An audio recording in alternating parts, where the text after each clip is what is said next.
like, hey, I'm walking around naked. Then I'm gonna take off my shoes too. That is the fundamental of any business. That's much more comfortable. Of course. Isn't that a very liberating? Oh, plan A doesn't work out. We'll go back to India. There's anything that can knock you out of balance? Yeah, you. All problems of man come from inability to still with themselves. Yeah, absolutely. No. But 99% of the time, they don't think about you. I was like, oh, thank you. What do you think the frequency of money is?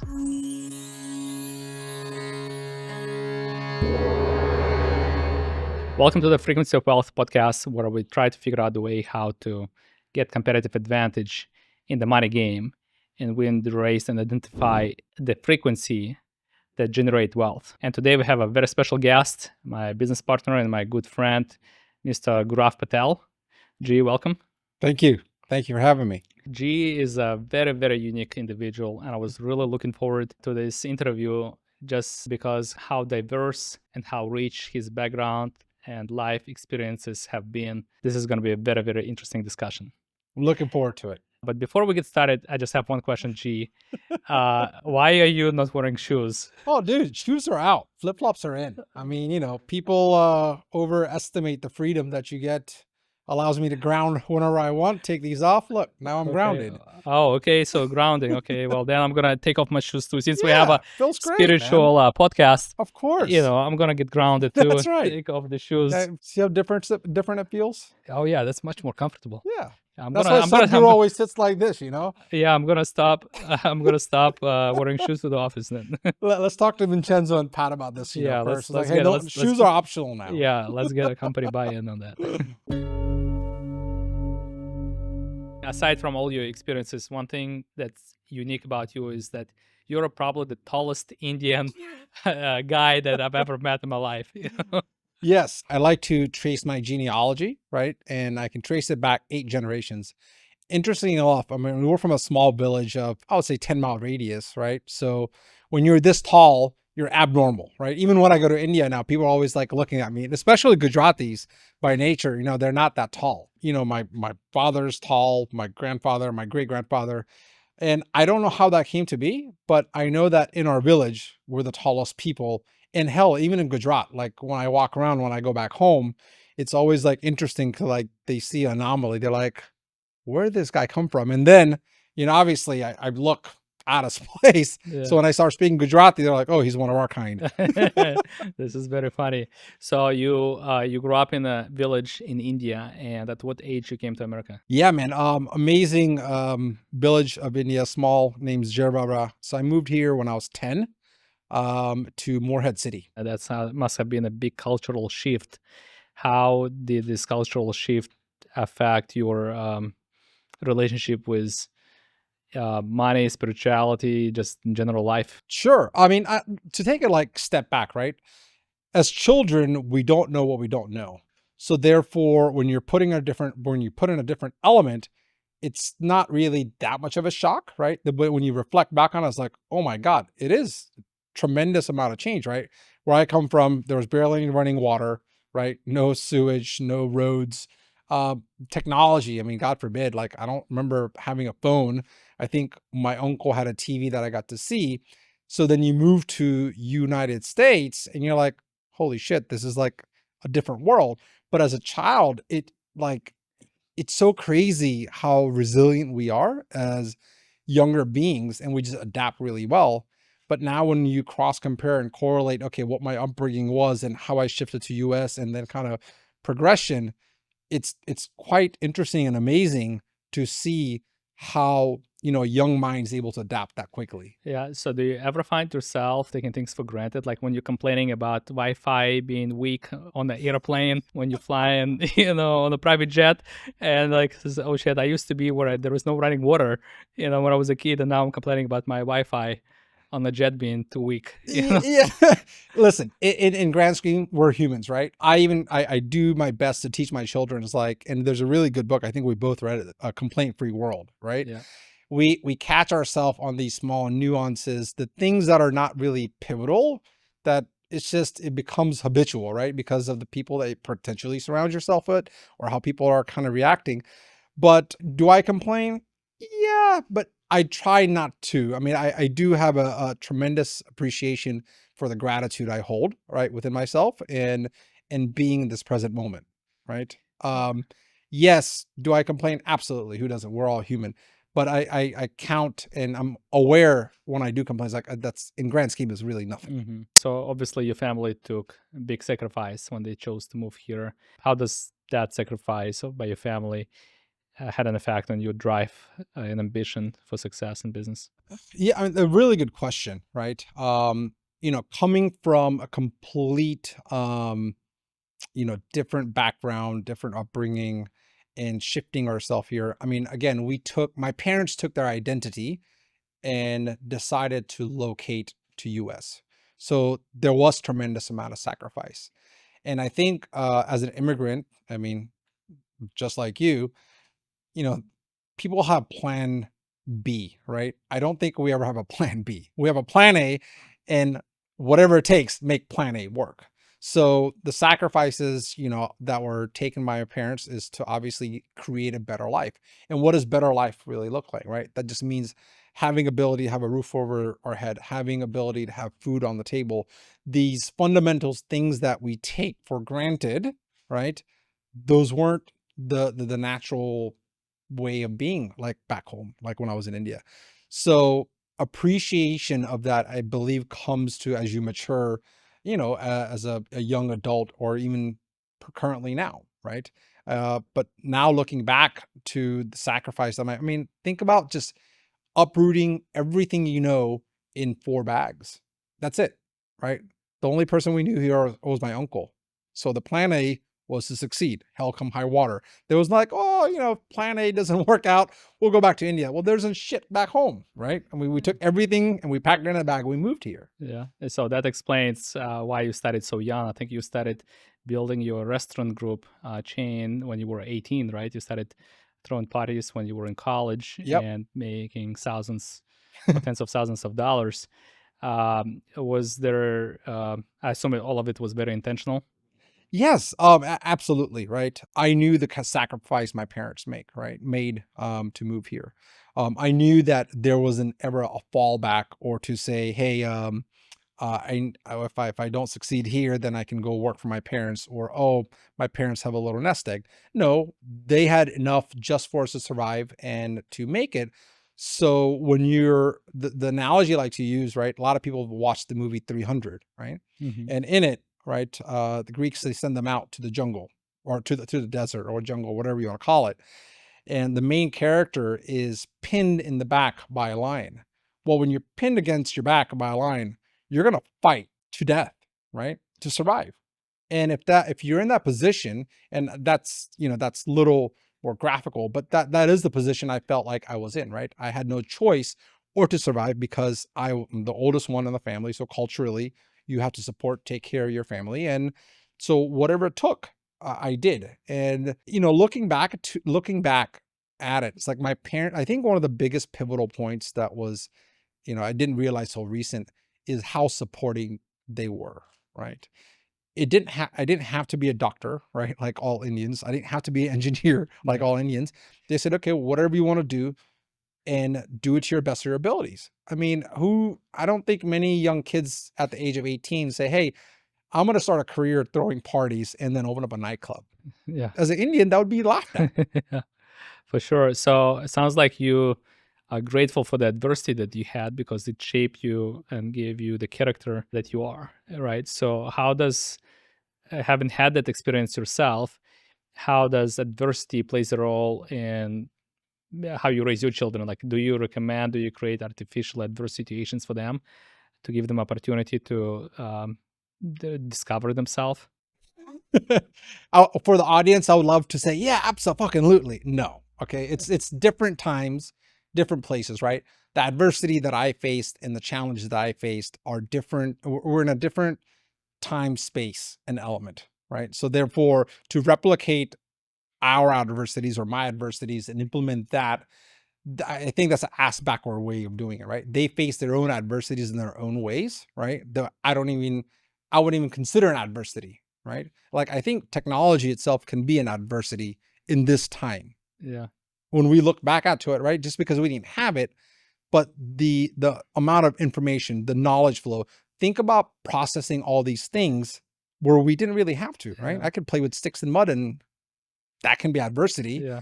right? So emulating that, I'm not really sure how that plays. So do you try to protect them when they're facing adversities, so challenging situations, or you let them figure things out on their own? I let them fall on their face, right? I'm comfortable and I'm okay with it for them to fail, and I encourage them to fail often, And fail and fail faster. miserably. Yeah. Fail fast.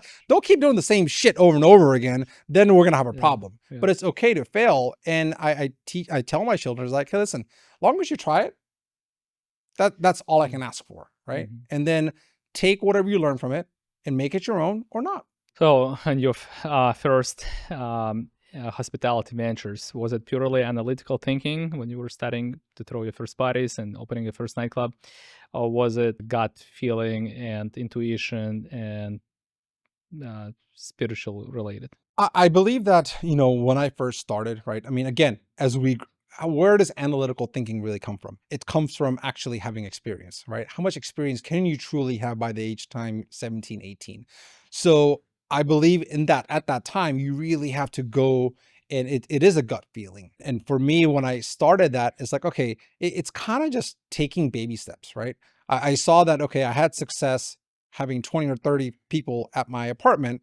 So it's like, well, how can I 10x that, right? In our language, in our world, we use, how can I 10x that? That's only 200 people.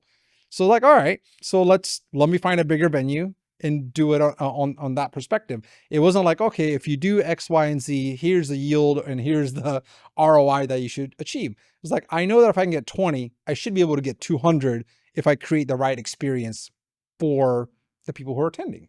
And walk us through that journey. So you started out throwing parties in your apartments in college, and then you opened your first nightclub, and then I think by the time I met you, you already had like an entire empire. I think you were the biggest restaurateur in North Carolina that had the latest, the most posh sushi bars and lounges and nightclubs around town. Like you were definitely a local celebrity. Tell us about that journey experience of building a Man, that multi-million-dollar empire. yeah, it seems like such a long time ago, but now I reflect back on it. Yeah, we met when we were practically pretty much like coming out of our teenagers, right? Yes, I was early probably 20s. 22, you're probably 20-ish at that time. It was such a fun time, and I enjoy and I reflect back on that. Without that journey, I would not be able to be the person I am today, right? It started off with having 20 friends at our apartment, then turning that into 200 people at a nightclub, into 1,000 people in a nightclub, into doing celebrity events. And by the time I was 21, I was like, okay, I can do this on my own. And as I reflect back on it, I think the part that allowed me to really, I would say, succeed or thrive, better yet, is at that time I didn't know, but now I know, is that I really enjoy building things from ground up. I really enjoyed, creating the systems and the processes. And I believe having that skill set, having the ability to analytical skill sets to understand operations, understand marketing, understand finance, that is the fundamental of any business, right? We can say that I'm really good sushi chef, but that doesn't mean shit, right? You can only make sushi, but how are you going to market it? How are you going to plate it? How are you going to create the cost margins behind it? And how are you going to, create the experience for it? And that's the part I really enjoyed. And even with City Plot, it's like, I remember when it was fresh and new, right? Now it's been 6 years, but like I really enjoyed building things from ground up. And therefore I continuously kept challenging myself, like, okay, how can I elevate the dining scene? How can I elevate the ambiance? How can I elevate the service? Which allowed us to continuously build what we built over, I guess the 10, 15 years that I was heavily into the hospitality business. First of all, it's a very thin margin business, Mhm. and it's also a lot of employees, so a lot of stress, a lot of operational. I can only imagine all kinds of employee issues you have to deal with when you're in the hospitality industry, and running so many different venues at the Yep. same time. And the work hours. I remember, you would be working at your venues until like late into the morning, like Mhm. early into the morning, like 3, 4 o'clock in the morning. So how do you manage your sanity and inner peace working these crazy hours, managing multiple locations? Where you know, uh, Man, describe that process. yeah, and Nikita now just kind of just obviously I believe that we're both in a different phase in our life, right? As much as I would love to say, yes, I had the shit figured out and I was meditating and I was really tuned in, it is such a fast-paced business that honestly, that 10 or 12 years of my life that I was in it, it seems like a single blip, even though there was so much that happened. So I ran and I ran really fucking fast. And then I fell really hard. Right. So to the audience listening out there, I think that there's a way to live in a harmonious balance, if we call it. And during that time when I was chasing the next big thing or building the next new concept, I wish that and we hear this from people who are, I guess, gain wisdom, is that I wish I knew what I know now then. And we don't, but all we can do is kind of reflect on and kind of align ourselves. So during the hospitality time, I would say that I was imbalanced, right? The things that I do in my current state, um, I wish that I had done that, and not shoulda, woulda, coulda. It could have potentially played out slightly different. I could have enjoyed my life more. It's just on the facade, everything was great, but internally I was burning up. So what would you change if you had to do it again? What would you change about your hospitality journey? My mom's face pops up, right? Because she always constantly say, "Hey, slow and steady wins the race." And we all know these things, Hmm. but when you're in it, you're just like, "I got this shit," right? Yeah, I yeah, mean, you're young, you're hungry, your hormones are flowing, and you're like, you're in it to win it. yeah. Um, I believe that, and which is the part I love about what we do in real estate, is just slow and steady. We don't need to do a $1 billion deal every year, right? One's good, but I think doing it on consistent, slowly, methodical basis and allowing yourself to pause is the part that I would like to have implemented that more. Towards the end of your hospitality journey, you also started a vodka company, right? Yes. It's called Social House Vodka. Yes. Was that just a vertical integration idea to because they had so many venues, you were gonna sell the vodka to your own venues? How Yeah. I did it come mean, about? we and I were opportunists, right? So looking at, okay, well, where is there a higher barrier to entry, right? So everybody was doing breweries because that was easier. In spirits, is a higher barrier to entry. CPG product is exposed through the hospitality, right? Basis. Then the consumer gets used to that product, then go buys it at the ABC store. So having multitudes of venues, I'm like, yeah, that, and also being connected in the hospitality industry, it just made sense, right?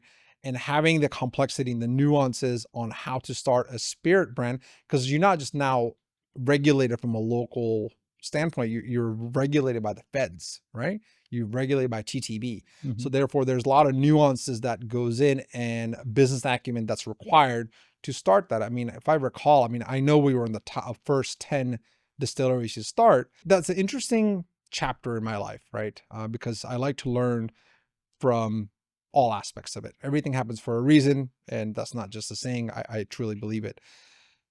When the vodka company came in place, what I had invested 15 years of my life building, I lost it, I would say, less than 15 months. And it was very simple. I took the eye off the ball. It's not that I got lazy. It's not that I didn't really care for it. I took the eye off the ball, things that were actually generating, that was producing. Didn't have a single failure, which is unheard of in the hospitality business, until I removed myself to start the vodka company, right?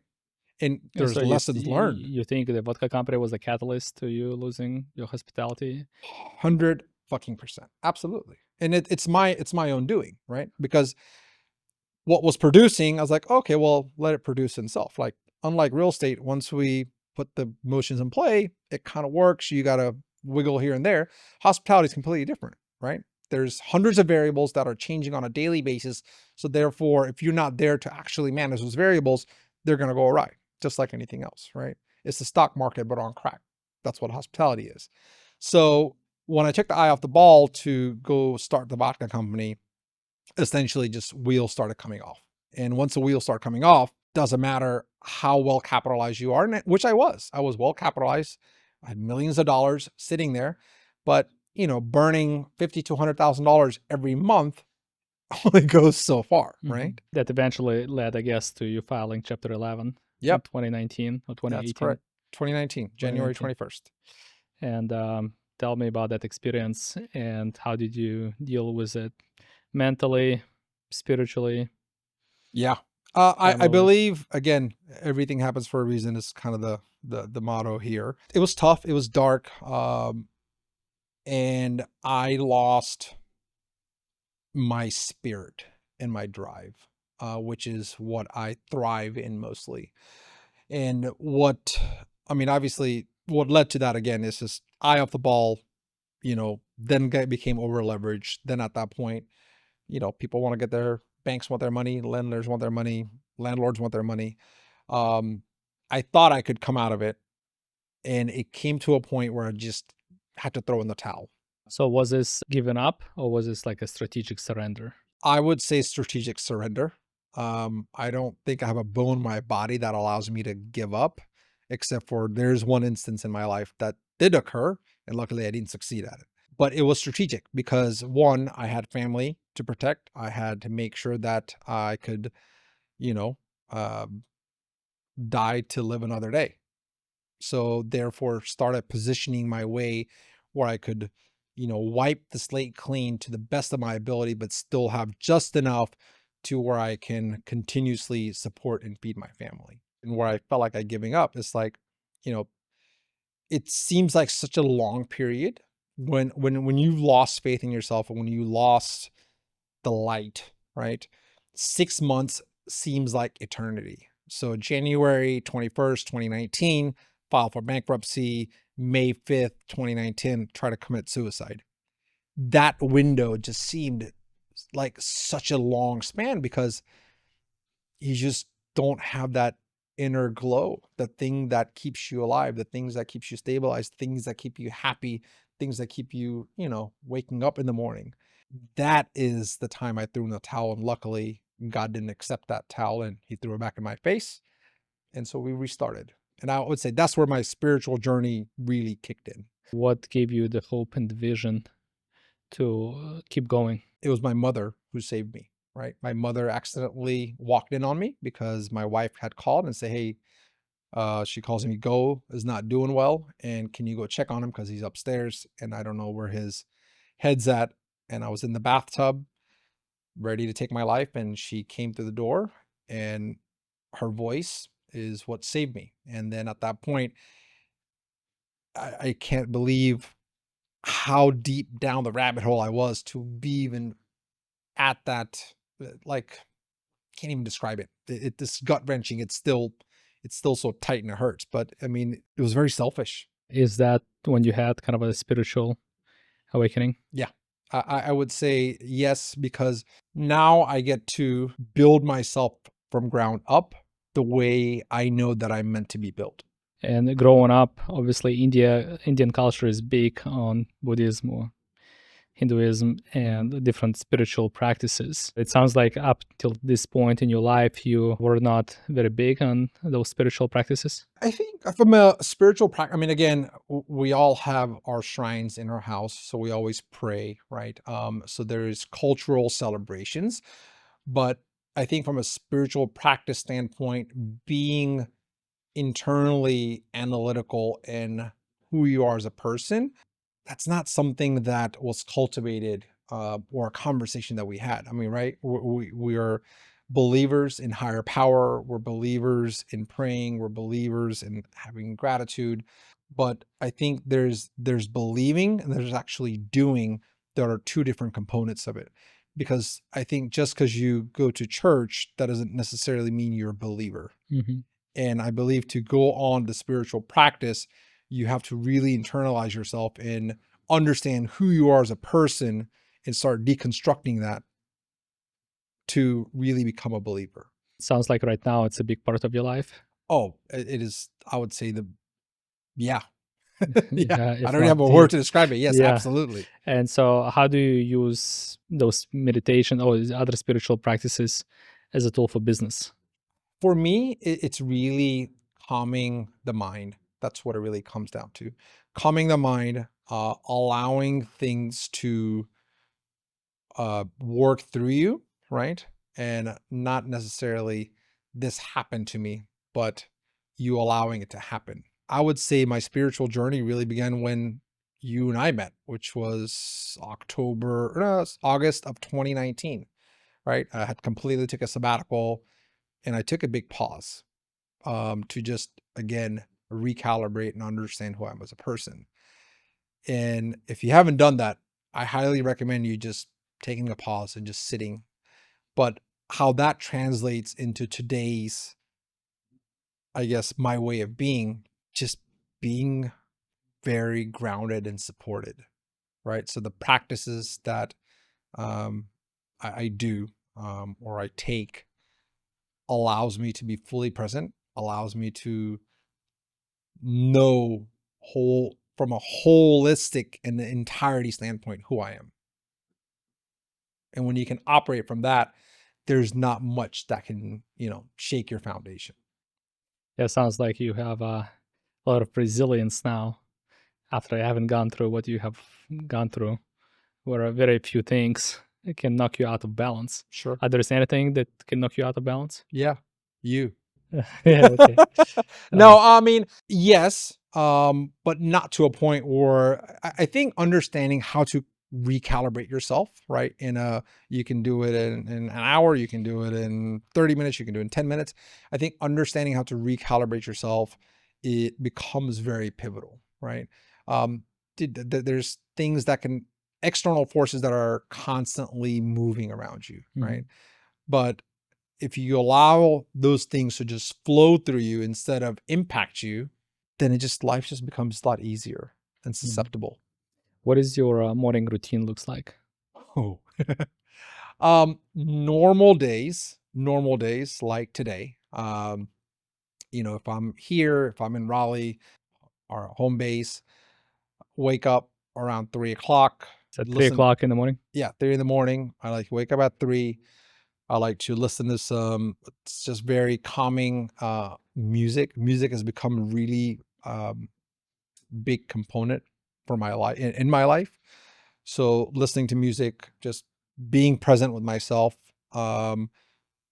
3:30 rolls around. I'll either, pop in an audiobook and listen to that 30, 45 minutes, make my way through the gym, get to the gym 4:45, work out, be done by 6, listen to my audiobook through that, come back home. Previously, I was going back to the office. Just in recent times, I've changed it where I go back home now, spend the next 2 hours with my kids, and then in the office by 8:30 to tackle whatever we got in front of us. So, and right now you're in the real estate industry, Yes. right?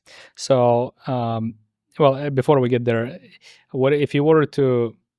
I'm sure anybody who goes through adversity Mhm. or through a process of reinventing themselves, how was your relationships affected when you filed bankruptcy? Your circle of friends, Mm. and what lessons did you learn from that experience? Yeah, man. That is a deep rooted, I think, question that really took away my fire. Right. I'm a people person. I love humans, and when what you believe is not present, but that complete opposite, it changes your moral compass in how you view the world and how you view others. And what I mean by that is being a giver, being somebody who's appreciated life and appreciated people when they turn their back on you, right? And no fault of their own. It's just a human mechanism, right? Now that I understand that, I approach it differently. It really takes away. I mean, I allowed them to take away my identity, and when I allowed that, that's when I hit the rock bottom. Interestingly enough, we're sitting here where I got my first glimpse of spark, and I'm not sure if I've said this to you not, was with you and with Vincenzo on the 8th floor of the Wells Fargo building. That was, my spark had been gone for almost 9 months. And I really got that. Oh, I was like, oh, there's fucking still good humans available and that are around, right? And that changed the trajectory of my life and where I was going. So thank you for that. And without that, I don't think we would be sitting here, personally speaking. So with that being said, we allow all these external forces to identify us and strip away, who we are as a being. And I allowed that to happen. And I'm just glad that now that's not the case. Yeah, I always thought that, well, which I also had to learn the hard way myself, that nobody can make you feel inferior without your permission. What is one thing that you observe with like people, how that people were saying or treating you during your difficult times of bankruptcy that you now learned as a lesson not to do yourself? Or were you being judged, were you being talked about in humiliating way that you said, like, you know what, it's like, I'm never gonna do that myself to anybody else? How those experiences of shape how you now operate? Yeah, I think that one,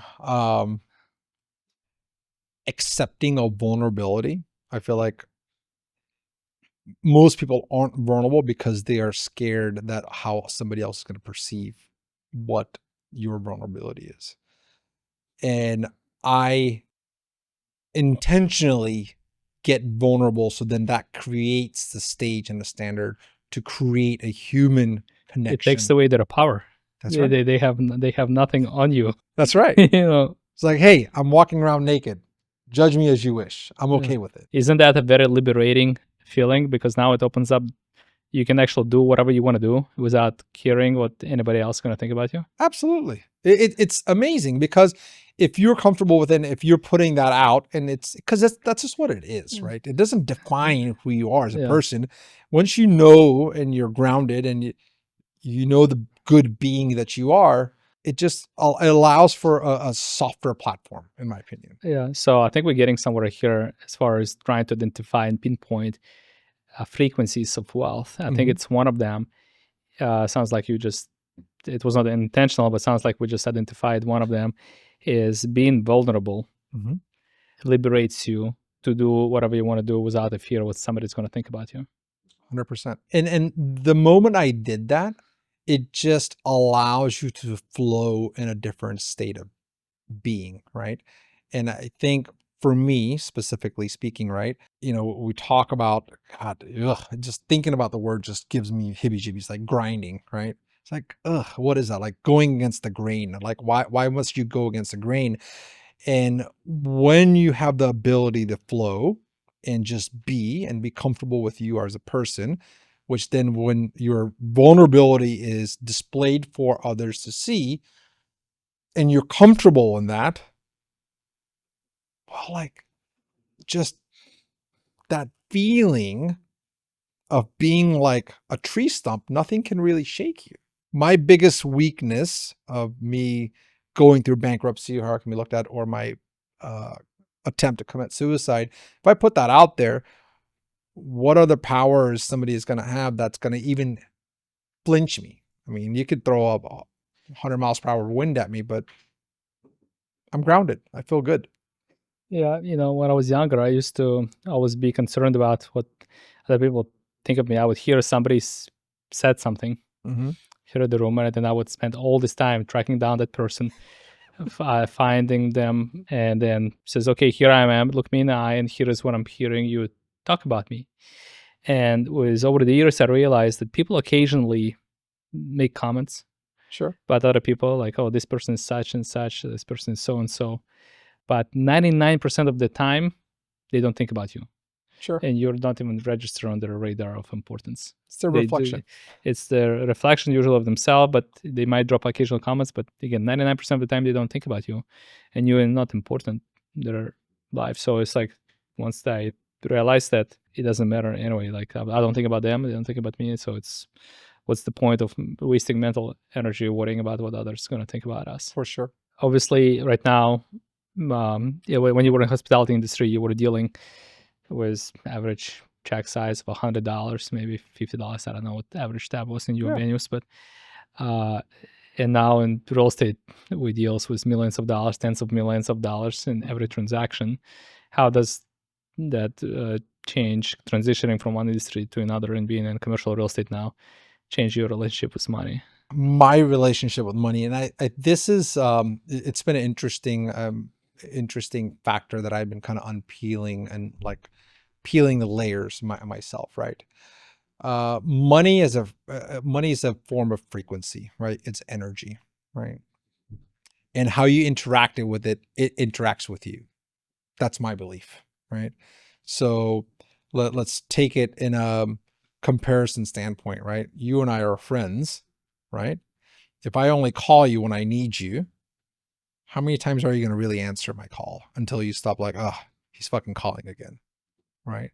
If I don't show gratitude towards how you are as a person to me and just take the compliments and not reciprocate, how many times are going to continue to do that? What I've come to uncover, and I'm still learning, is that, if you treat money as a relationship and tie into that frequency and how you would treat your best friend, right? If your best friend comes, how hospitable are you to them, right?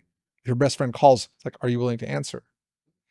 And I think tying that gratitude towards it and humanizing it, right? Let's call it humanizing it, has really allowed me to accept, and where now the currency flows as an energy in a natural form, that instead of chasing it. So you develop a special relationship with money where you humanize it. Yeah. And you treat it with respect. So give me an example of like from real life. Yeah. I mean, real life. Okay. We got a commission check that came in. Our CFO is going to send it to us.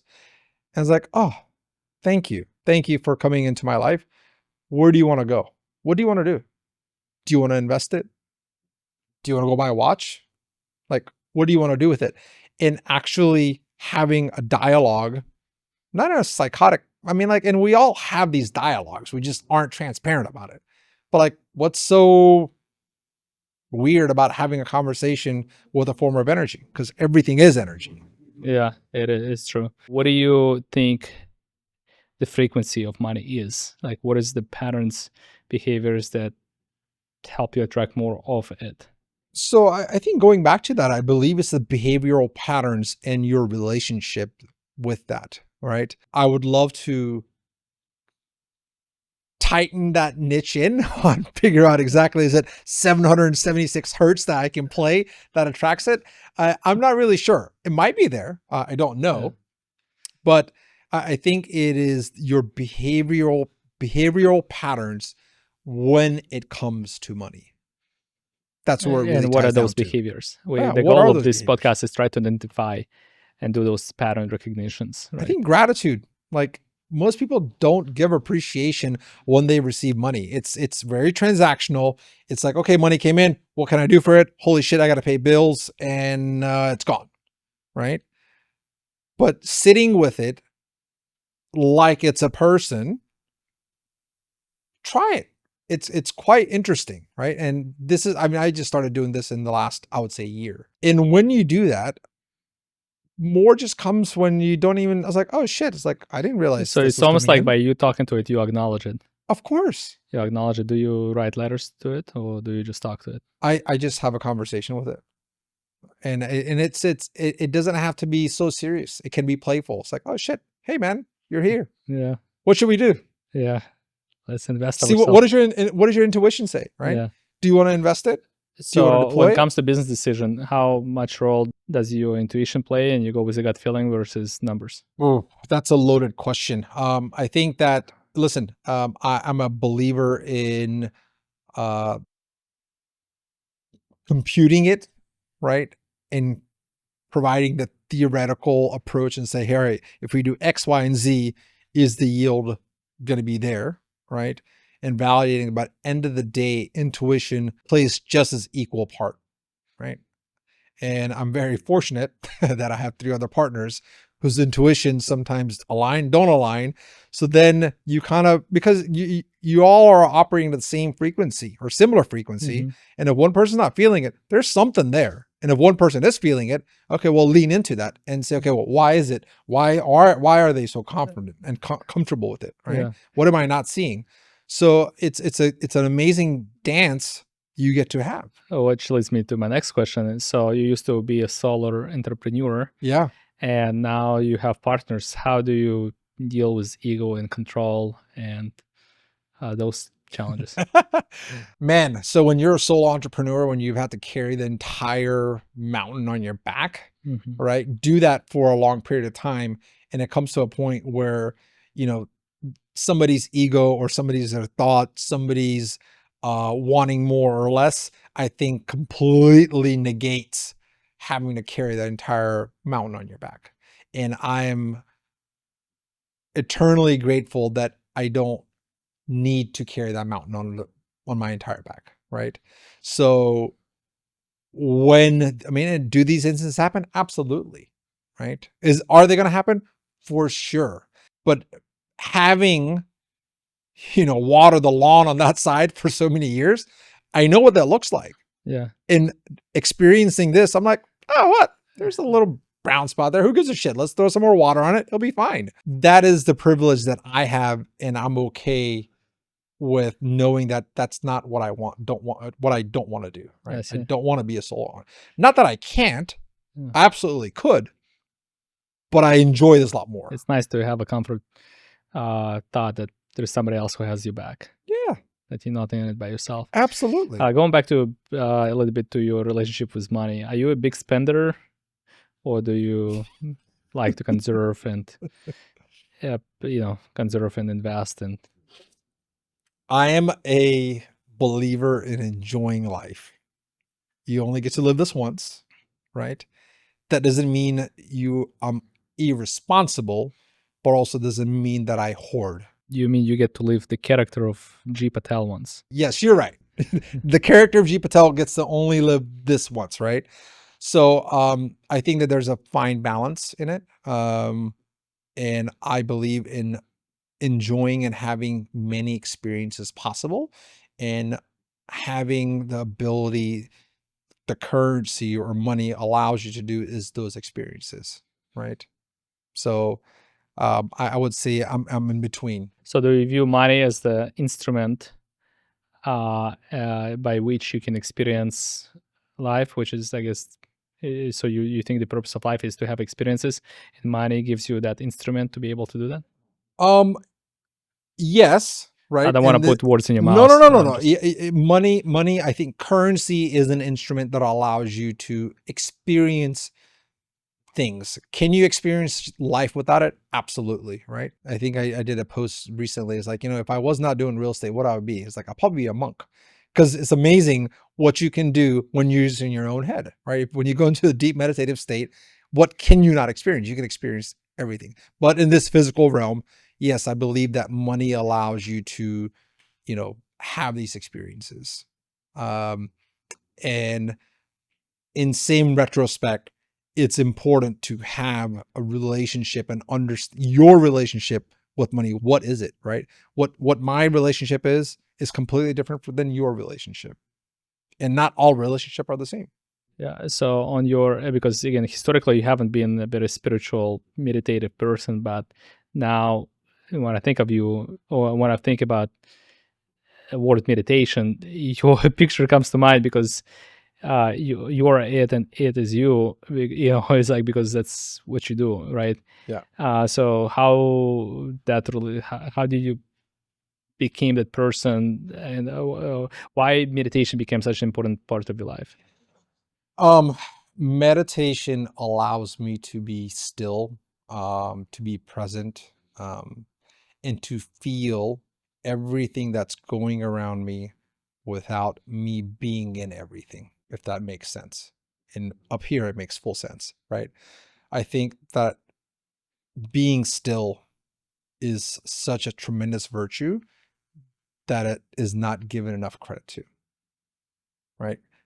in this realm and in this reality that we live, in this time that we live, everything's so rapid, moving so fast. So you got to answer this, you got to answer that. Man, being still is an amazing currency. And if you can't be still, who gives a shit about how much money you have or whatever your Yeah. worldly possessions that you've accumulated? Try being still is amazing. You know, I think I've heard either Osho or Sadhguru say it once that all problems of man come from inability to sit still with themselves. It's probably Osho. If you were to give one or two pieces of advice to our viewers, a practical advice that they can do, that they can start doing daily or apply to their life in order to improve their lives and increase their bank account, what would that advice be? Sure. So one, nobody was born amazing meditator. So I believe that meditation has provided this ability for me to be fulfilled with myself. So start with a minute, start with 30 seconds, hell, start with 10 seconds. Just start, right? I still remember when I first started, I was like, I think it took me 8 months from my friend Shannon, who was coaching me at that time, for her to nag me every day. It's like, gee, did you meditate today? It's like, gee, I was like, 8 months. She had to follow up with me. And then one day I was like, okay, screw it. I'm going to give in. And I started with like 2 minutes. I remember the app I used was Headspace. Start and then just see where it goes. We create this meditation as such a, like a, oh man, you got to sit in a specific way and you got to do specific things. Just sit and be still. Start that and then see where it goes. And you'll be amazed. I think that's one. Okay. As far as your question on money and the frequency of money, establish a relationship like you would any other and have a internal dialogue and conversation. The only person who knows is you. You don't need to recite it. You don't need to, have a journal behind it and have a conversation with your partner. Try having a conversation and see what that feels like. See what comes up and process that and implement that. I've noticed you have a necklace with what is it, tiger eye? Yep, tiger eye. Yes. These are my 101 counts, my meditation. So when I need to find grounding, right, at a point, because we all move really fast, it just helps me, allow me to get grounded. And then if I need to, because some shit, went out of the way, I need to go into a quick bathroom and do a quick meditation. This just gives me a good calming nature. Walking barefoot doesn't do it for you? No. You need an additional way of grounding. That's right. I need like much as possible. Any final words you would like to say? No, thank you. Thank you for having me as your guest. Thank you for starting this. And, it's there's so much content and information out there, but to have a humanized approach and very succinct, thanks for bringing this to life. And yeah, I'm looking forward to many more of these. Thank you. Yeah, thank you.